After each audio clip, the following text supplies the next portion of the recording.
পুরুষ ঠিক এইভাবে আলাদা আলাদা লাইনে দাঁড়াবেন।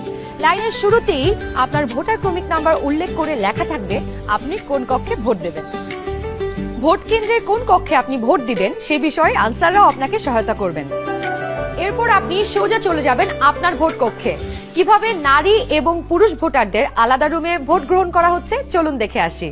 কক্ষগুলোর বাইরেও ভোটার ক্রমিক নম্বরগুলো লেখা থাকবে।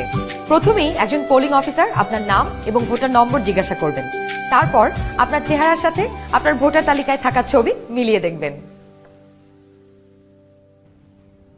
এটা আমি, এখানে একটু খারাপ আসছে ছবি। বাবার নাম আনিসুজ্জামান।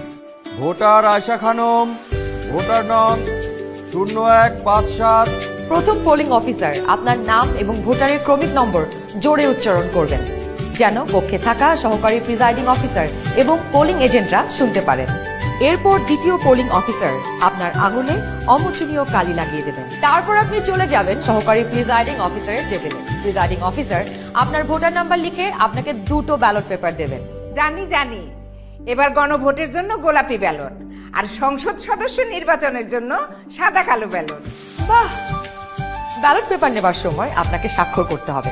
আপনি চাইলে টিপসই দিতে পারেন। দেশের ছবি আপনার হাতে।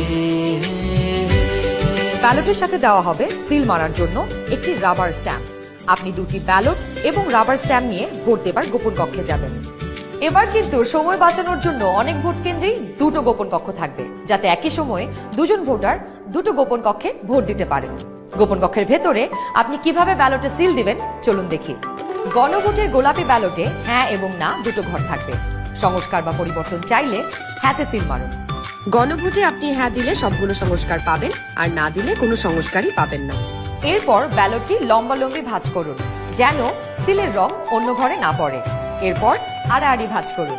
সংসদ সদস্য নির্বাচনের জন্য সাদা কালো ব্যালটটিতে থাকা আপনার পছন্দের ব্যক্তি বা দলের মার্কায় সিল মারুন। সিলটি কিন্তু নির্ধারিত ঘরের বাইরে যাওয়া যাবে না। মার্কার বাইরে সিল পড়লে আপনার মহামূল্যবান ব্যালটটি বাতিল হয়ে যাবে। সিল মারার পর এই ব্যালটটিও প্রথমে লম্বালম্বি ভাঁজ করুন যেন সিলের কালি অন্য মার্কায় না লাগে। এরপর আড়াআড়ি ভাঁজ করুন। এবার গোপন কক্ষ থেকে বের হয়ে স্ট্যাম্পটি সহকারী প্রিজাইডিং অফিসারকে ফেরত দিন এবং একই ব্যালট বক্সে 2টি ব্যালট পেপার ফেলুন। ব্যাস, হয়ে গেল একদিনে 2 ভোট। একদম সহজ, তাই না?